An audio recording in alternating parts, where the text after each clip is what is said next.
This is our top story at KXLY.com right now. A man is shot to death after the sheriff's office says he rammed a patrol car on the lower South Hill.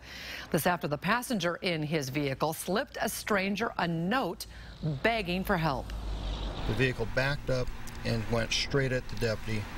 At that point, the deputy fired, and the suspect has been hit, and he is deceased. East Hills Court is open again right now after more than 9 hours of investigation at the scene. The crash and shooting happening here just west of Thor near the Ben Burr trailhead.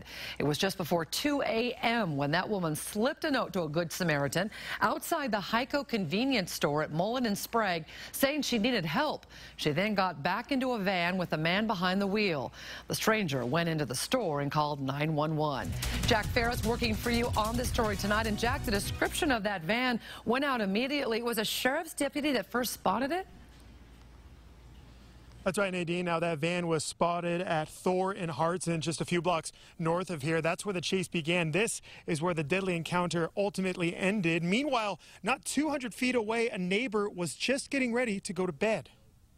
I'm a night owl. I was just sitting out on my deck, drinking some tea. Living just one house removed from the Ben Burr trailhead, Laura Muir isn't used to cars racing by her quiet Hills Court home. I heard a car come barreling down the road with sirens following it, and then it tried to turn around. Concerned, Laura turned her full attention to the confrontation right in front of her home.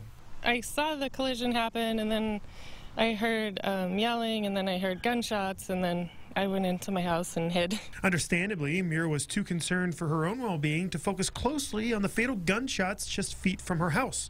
Her private security surveillance, however, captured the whole thing in detail. This is 2 a.m. The witness decided not to hand over her video, but she did show me the same raw footage that she gave to authorities early Wednesday morning.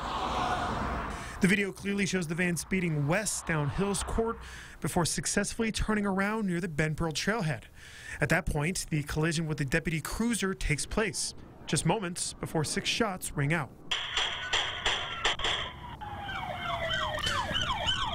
And those shots are being fired this way, in the direction of your home. At 11:30 Wednesday morning, roughly 9 hours after the deadly incident, Hills Court was still littered with broken glass and tire marks. The lengthy investigation included several interviews with eyewitnesses. We were interviewed a few times by a few different police officers. Investigators collected the facts, while the witnesses on Hills Court are left with the disturbing memories. And Nadine, as for the details of this ongoing investigation, we still do not know the name of the deputy involved. We're also still waiting for the identity of the man who lost his life. As for the woman who is in the car, she was not hit by the gunfire, but she was transported to a hospital for other wounds sustained. Reporting from the lower South Hill this evening, Jack Ferris, KXLY4 News. Sounds like a lot more to this story. We'll have updates. Thank you for that, Jack.